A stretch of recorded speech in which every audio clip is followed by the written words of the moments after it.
tugomba tuvuge ku majambo y'Imana avuga ati ubushobozi bwo kwatura. Ubushobozi bwo kwatura.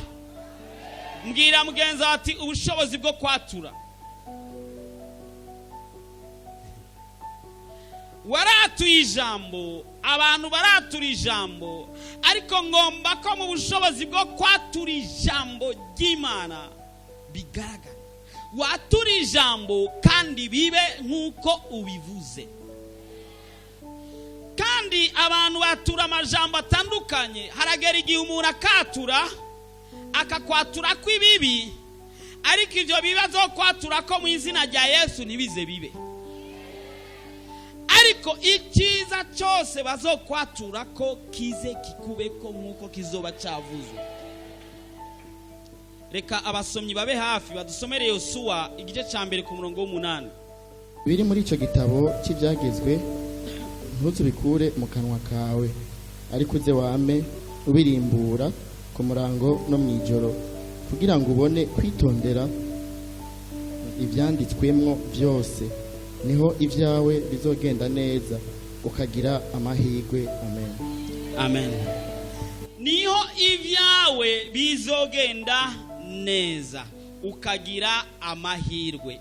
Bizogenda neza ryari? Uzogira amahirwe ryari? Amajambo yanditse muri ico gitabo ntazave mu kanwa kawe.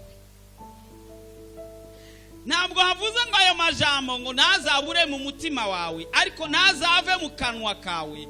Bisigura ko ari ukwatura ijambo riri muri iki gitabo cy'ibyagezwe, muri iki gitabo cy'Imana, niho ibyawe bizogenda neza. Hari amajambo twatura adakenewe.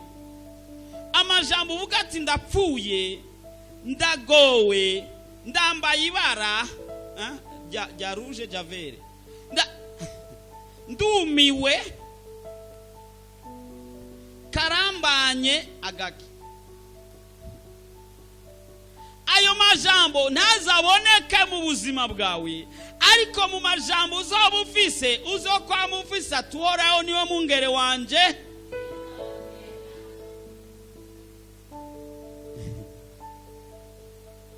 Uzokwamana ijambo mu mutima wawe rivuga ngo uhoraho yambwiye ngo ntutinye kuko ndi kumwe nawe, ntukihebure kuko ndi Imana yawe. Ayo azobe amajambo aguma mu buzima bwawe. Nkuko nabanye na Mose niko nzobana nawe. Ayo abari amajambo azoguma mu kanwa kawe. Kuko kwatura bifise ubushobozi bwo kwatura. Haleluya.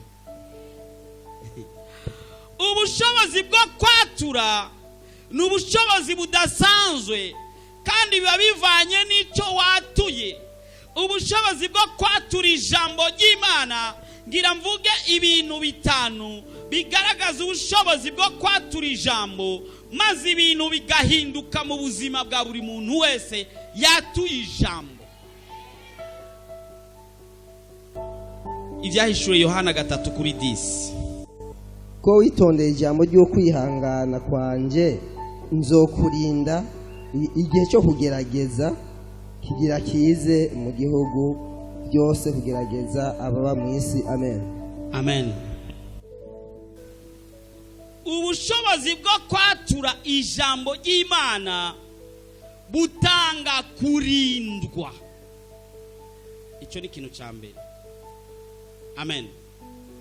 Kurindwa mu mageragezwa ashobora kubaho avuye kwa Satani, avuye ku bantu, avuye ku isi, avuye kuri wowe ubwawe, kuko ari abantu bigerageza aho ngo kwiri. Ijambo watuye rizotuma urindwa mu buzima. Kubw'ijambo ry'Imana wasohoye mu kanwa kawe, kuko Imana ifise ubushobozi, kandi nyabushobozi yabushize mu kanwa kacu. Sinzi ko muzi ubushobozi, igihe bababwiye amajambo meza baciye banezerwa, baca bara gati amena. Mugabo igihe babwira ijambo ribi yatwengana mugabo nta mugabo tuvuze duti ya majambo mabi bababwiye turayakuyeho mu izina rya Yesu. Wabonye ingene baciye baca mu maso. Amen. Ijambo rifise ubushobozi kuruta inkoho. Sinzi ko mubizi. Kuko wabwira umuntu uza kurasa umuntu nuko aba yabwiwe ijambo. Genda urase naka ndaguha amafaranga aya nayo. Bongo kweli. Hari umuntu yo gutera ibuye kubera umubwiye nabi. Akubwiye turagapfa. Uragapfa utabyaye, aho rero umaze imyaka 20 utabyaye. Akacagwa uragapfa utabyaye. Umenga yo tumagukubita ikofi ako yo kubwira ijambo ribi nk'iki. Bongo kweli. Mo kubwira umuyigeme ageze, ari mu bigero. Ukamubwira ati bapi nturi mwiza bapi kwe. Oya vraiment oya wapi. Aho ni oja mu bandi bakobwa ngo nawe uri mukobwa. Hinge nuri mubi. Ndakubwije ukuri n'amazi ntazosubira kuyaguha. Mugabo umukubise ikofi urashaka kumubwira ati nisame bigahera. Ariko wamubwiye ijambo ribi nk'iryo araguharira mugabo atashitse kumusaraba neza neza arakagumana. Bongo kweli. Ijambo rifise ububasha kuruta ikintu cyose wibaza ko gifise ububasha. Nimba hari ibintu tubona byakozwe nuko ijambo ryabanjwe kuvuga. Yohana igice cya mbere ku murongo wa mbere avuga ngo iki? Ngo mbere na mbere. Ngo ubwa mbere na mbere. Yohana 1:1. Ubwa mbere na mbere jambo yariho kandi jambo yahoranye n'Imana kandi uwo jambo yari Imana. Ijambo ry'ububasha. Uwo jambo wibaza avugwa ninde? Ni Yesu. Usohoye ijambo ryiza ry'Imana, ubusohoye Yesu muzima akaja gukora igikorwa cyiza muri bwa bugingo, muri bwa buzima, muri cya kintu wari ukeneye ko kironka mu buzima.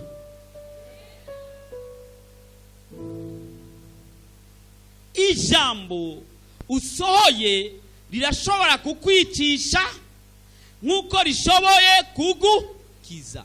Wongo kweli. Abize primaire barabizi.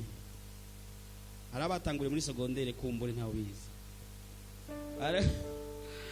Hari gisomwa batwigisha ngo gahanga wishwe niki.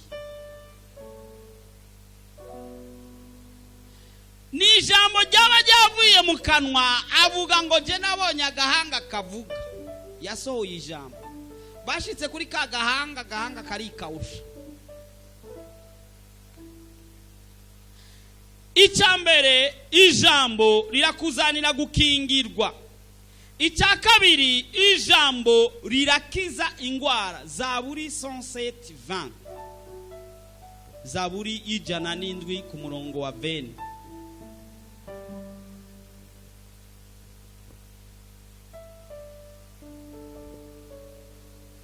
Ijambo rirakiza ingwara. Abadoktere barisumbuwa ariko ntibazi ahari umuti. Baraguha kwirokanya umuti mu gatondo saa 6 no ku mugoroba, ariko bokoresha tretema yitwa cyangwa medikama yitwa ijambo. Ibitaro buca bugara.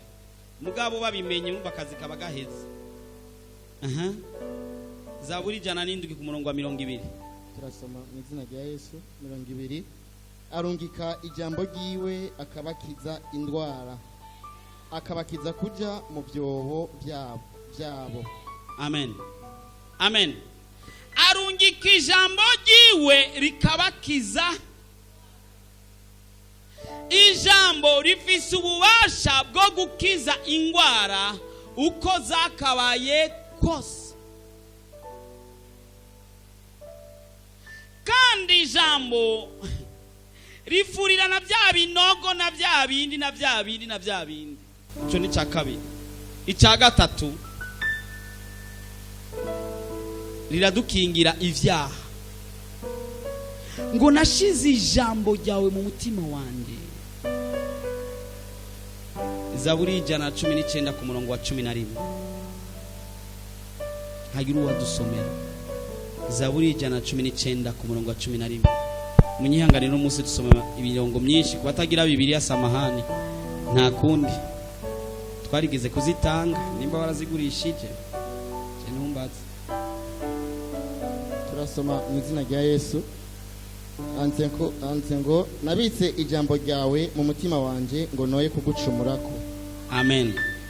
Ugomba kudacumura ku Mana, bika ijambo ry'Imana mu mutima wawe, maze ucuriserura mu kanwa kawe. Uzi kuba utagira umurongo numwe mu mutima wawe urimo. Imirongo yose wowe uzi nta numwe uzi, kuko n'igihe ugomba gukora icyaha nta n'umurongo w'ijambo ry'Imana numwe ugaruka mu buzima bwawe. Ariko mira jambo yinjire muri wewe, adudubize muri wewe, imbizi z'amazi y'ubugingo zize zicoboka ziva muri wewe, utangure kuvuga nk'uvugisha. Hari abantu bavuga ngo Yesu ntabwo yishura ku bibazo abantu bamubajije, kuko mubajije ijambo wasanga kwishuye irindi. Yatanga ijambo rijanye n'icyo umutima wawe ukeneye, ntiyatanga ijambo rijanye n'ivyo bakubajije. Bakaza ko batati naka tumutuke, naka tumwibe, cyangwa naka tumwirukane, naka tumwice. Inyishu yawe si nyinshi kigena ngurumva rero ngo urabona tumwishe baca badufata abapolisi.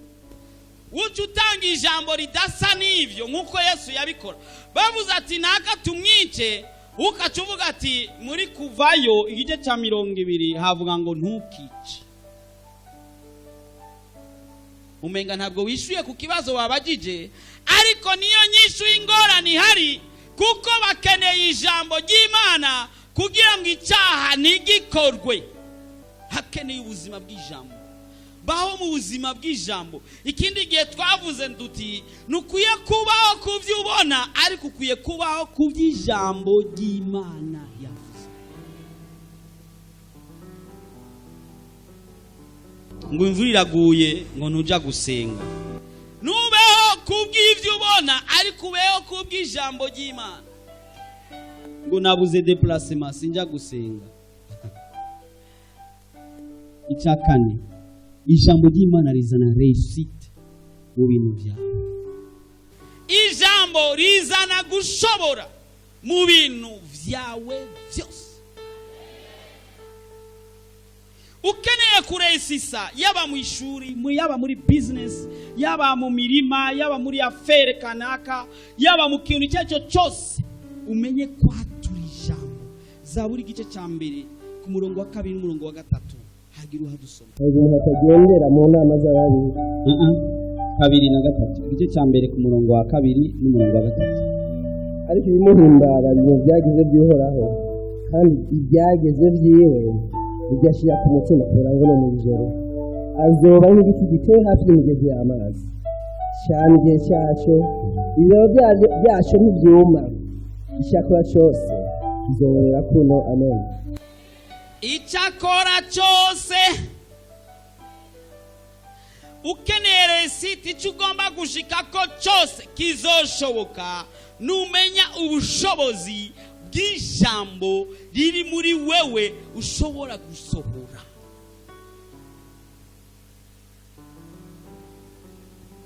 Uvuye mu nzu mu gatondo, ntusiga ubwiye umugore n'abana ngo ndasohotse ariko sinzi ko ngaruka. Iryo si ijambo. Ugomba resite, bwira madamu ati ndasohotse kandi ndagaruka amahoro. Akubaje ati karasiyo karihe, ndagiye ningaruka nzanzanye rasi. Apana ati urigwa naho, ndagiye sinzi ko nza kuronka. utazi kuza kuronka ntabwo uza kuronka. Ugomba resite, shira ijambo ry'Imana muri wowe maze utangura kuza uratura ijambo rifise ubuzima kandi rikuza uwuryumvise wese.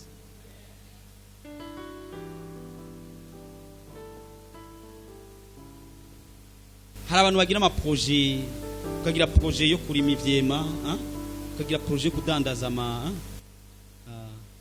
amakaye. Mugabo uri kuragira proje ugashaho n'ama imprévu, ukacuvuga ngo urumva rero ngurumva ngo bon sinzi ko bizokunda, yashobora kutazokunda nta wizi, nta réussite uzoronka. Ariko tangura kuvuga amajambo ari mu bushobozi, arimo no kwizera, arimo no kudashidikanya no kudatekeranya. Uvuga ati biraba kandi bica biba. Petero yabonye Yesu ariko agendera hejuru y'ikiyaga. Petero aratwenga ati ya uyu mugabo niyorosha, ati namwe utazanita ni muri Yesu mpamagara nanje ndabe.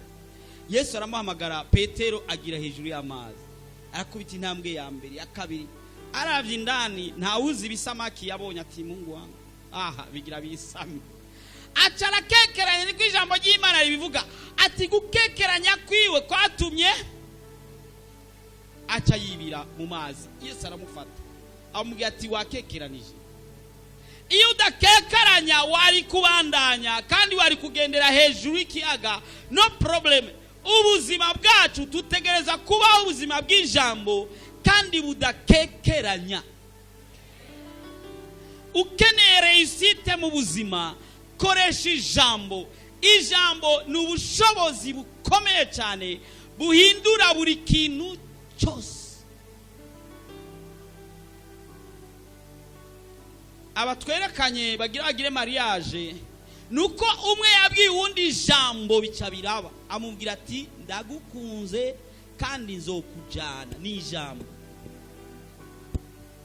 ongo kweli. Icya gatanu aricyo cya nyuma, ijambo rifise ubushobozi atakintu na kimwe mwisi gifise. Abaheburayo 4:12. Ijambo rifise ubushobozi atakintu na kimwe mwisi gifise. Kuko ijambo ry'Imana ari rizima, rifise ubukuba, rifise ubugi buruta ubw'inkota zose, rikinjira naho ritanya ubugingo n'imwemo, rigatanya ubugingo n'umusokoro, risuzuma ivyo umutima wiyumvira ukagabira. Amen. Yesu ashimwe. Ijambo rifise ububasha bwo gutandukanya ubugingo niki n'imwemu. Hari ikintu na kimwe tuzi kwisi gishobora gutandukanya ubugingo n'imwemu? Ikintu tubona n'amaso ni umubiri w'umuntu, ariko imwemu y'umuntu ntabwo iboneka. Bongo kweli. Ubugingo bw'umuntu ntabwo buboneka, ariko ijambo rifise ububasha bwo gutanya ubugingo n'imwemu, igatanya ubugingo n'umusokoro, kandi rifise ubugi murabuzi buruta imipanga yose yakabayeho ku isi, n'inzembe n'ibisu, ibintu byose bikariha byose uko byakabaye, na cya gipanga cy'abayangayanga. Ni ijambo ry'Imana. Iryo jambo niryo ngomba ko ryinjira mu buzima bwawe, rizohore risokoroka, risohokana ubushobozi bwo guhindura ikintu cyose mu buzima. Amajambo yawe aziko amasokoroka mu ijambo rizima, rishobora guhindura uwuryumvise, rishobora guhindura ukubona, rishobora guhindura abo mubana kubw'ijambo usohoye. Ariko ijambo rirashobora kutagira ubushobozi mu gihe hari ikintu kitameze neza mu buzima.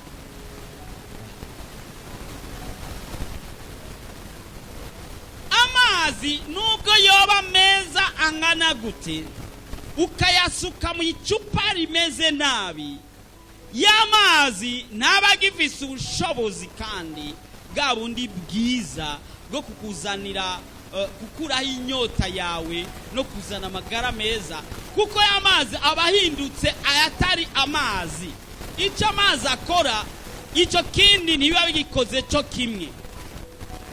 Fata rwa rucupa runini rwa kinju uca ushiramwo inusu ya omo, hamuca usukamwo amazi ukeneye kunywa.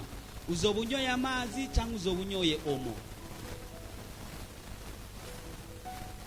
Iryo jambo nubwo ryakira rikinjira ahantu huzuye ubucafu, niwagera kuri sora ntabwo hasohoka amazi, ariko hasohoka ubucafu buri mu mazi cyangwa amazi ari mu bucafu.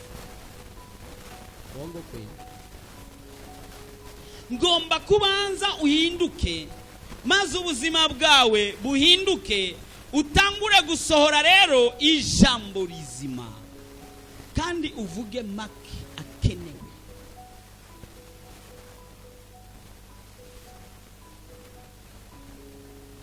Kuko numara kwinjira mu buzima bw'ijambo bwo kwatura bikaba, uzosanga abana bawe babahaye amaso veni, kuko icyo uvuga kica kibuko nyene. Umuntu umwe ngo niwe yabwiye Imana, ngo Imana yamubwiye ngo saba icyo ugomba cyose. Ngo wa muntu amubwira ngo Mana ngume ngo icyo nzokora ko cyose gihinduka inzahabu. Umenga yaravuze neza. Mugabo bamuzaniye injya afashe ifurushete igahinduka inzahabu. Yavuga ati ntacyo, akazabunda karonseka nkubitemo iminwe. Yinjizamo iminwe umuceri wose ugahinduka inzahabu. Utakula nini? Umuceri wabaye inzahabu. Akasuka inzahabu hasi ati reka ntore isahani yoyo nsubire madama nyongeremo ya sahani hinduka kutavuga inzahabu. Avuga toye nibikunda aja kubwira madamu ati madamu amukozeko ahinduka inzahabu. Ati basi genda goreka nicare ku ntebe, ayifashe ko ngo yicare hinduka inzahabu. Nawe Imana yamara kukugira opportunity dasanzwe na faveur dasanzwe yo kubuvuga ijambo rikaba, ntupfe ivyo uvuze, kuko uzobwira ijambo rizoba nkuko wabivuze.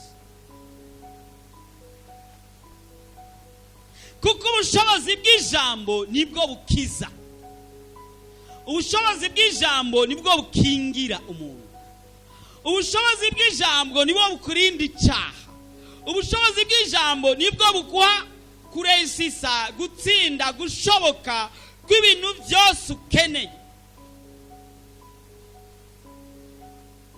Ukeneye akazi niwirirwa usumbuwana ngo makazi, uravuga uti ngira nje gusaba akazi muri societe runaka kandi ndategetse deje kufata dosiye yanje, akazi kaboneke mu izina rya Yesu.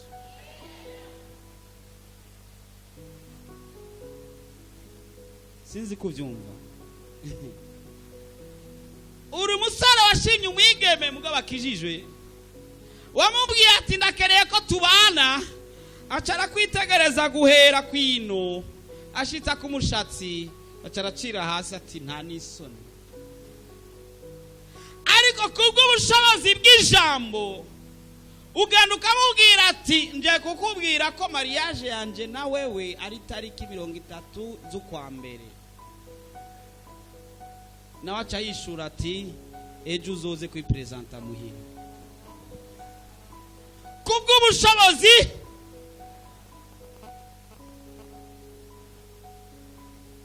impamvu ibyo tuvuga bitaba nuko tuvuga byinshi bitagira ikimazi, abajajwa gushira mu ngiro ibyo tuvuze bikanka ko babishira mu ngiro kuko babura ibyo bafata n'ibyo bareka.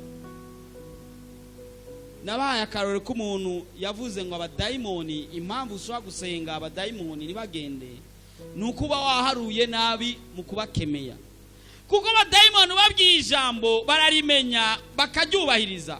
ubwiye umuntu ari mu agwaye amadayimoni ukavuga ati toka, abadayimoni baratoka bakajari.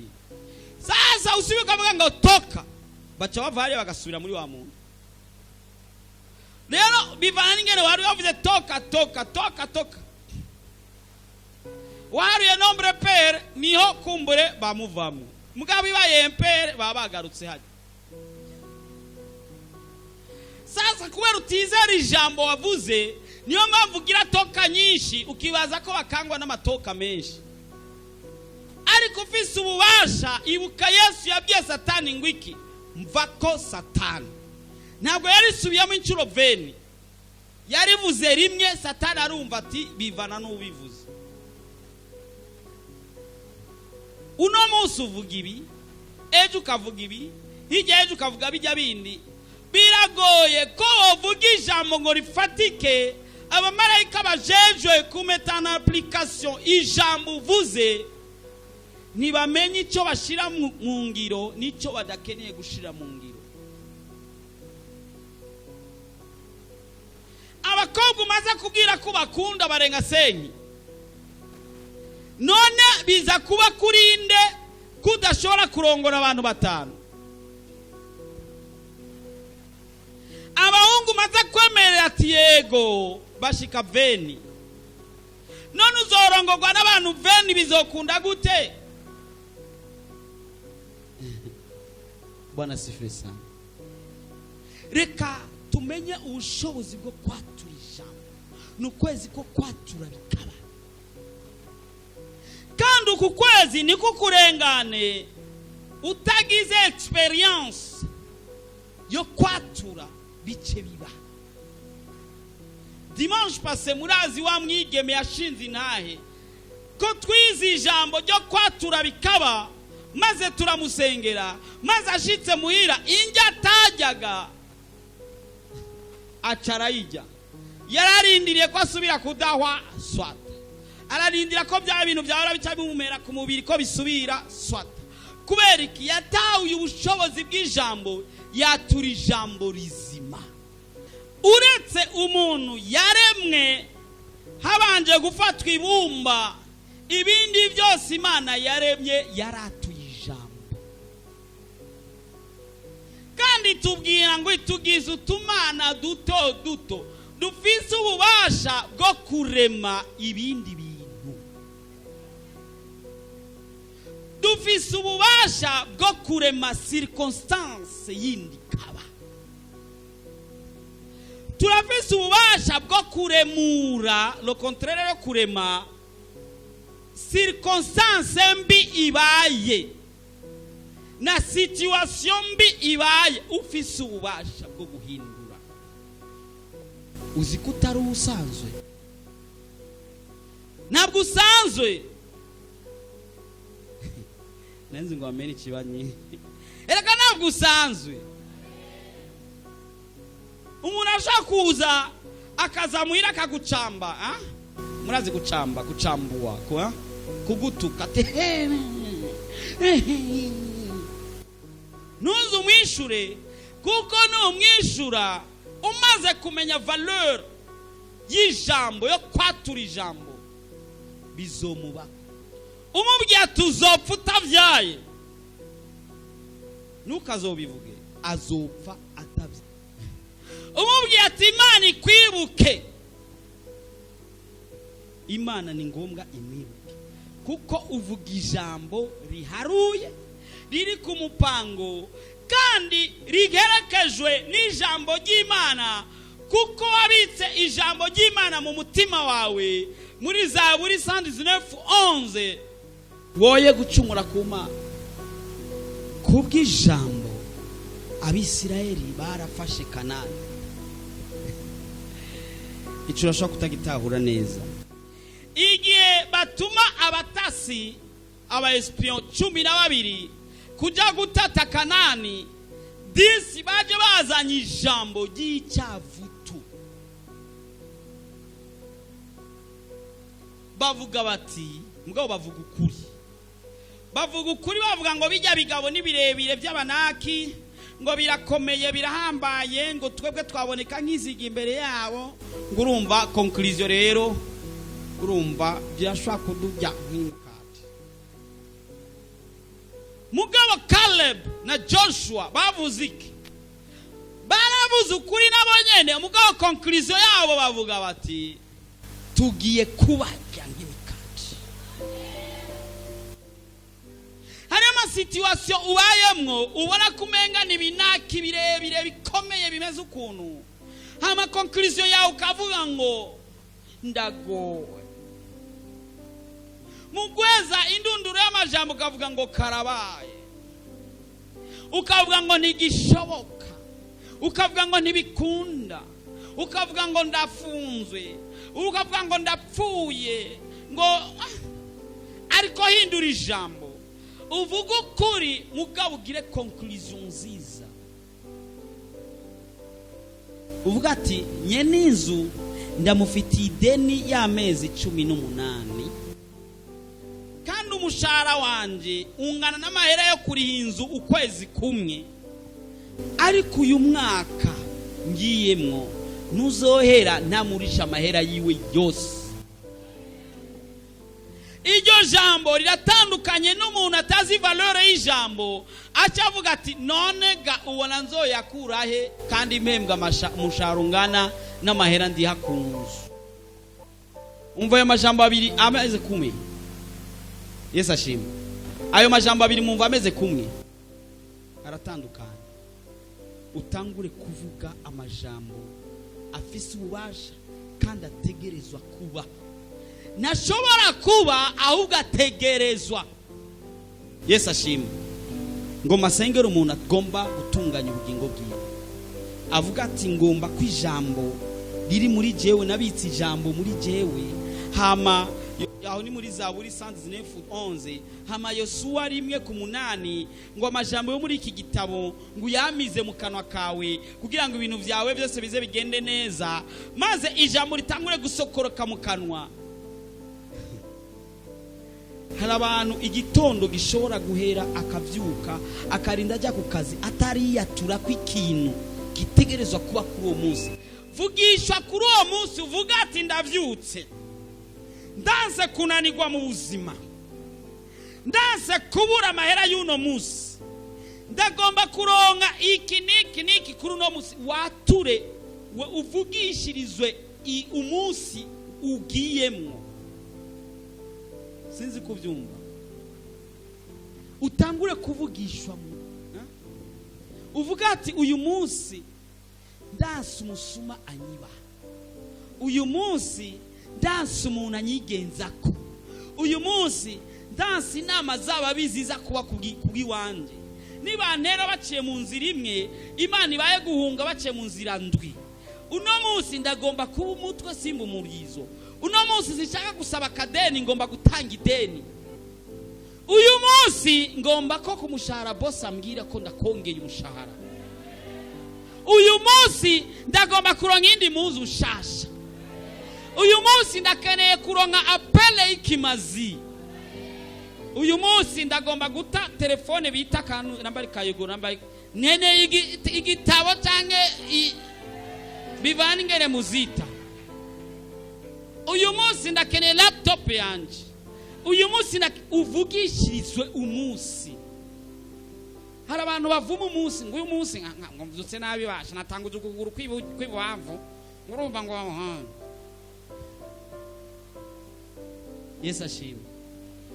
Kandi numara gutunganya muri wewe ivyo uvuga biraba nkuko wabivuze. Ngomba gusengera umuntu agomba gutunganya mu bugingo. Nimara gusengera bagomba gutunganya mu bugingo, ca nsengera abantu bakeneye ijambo riguma muri baze batura biba.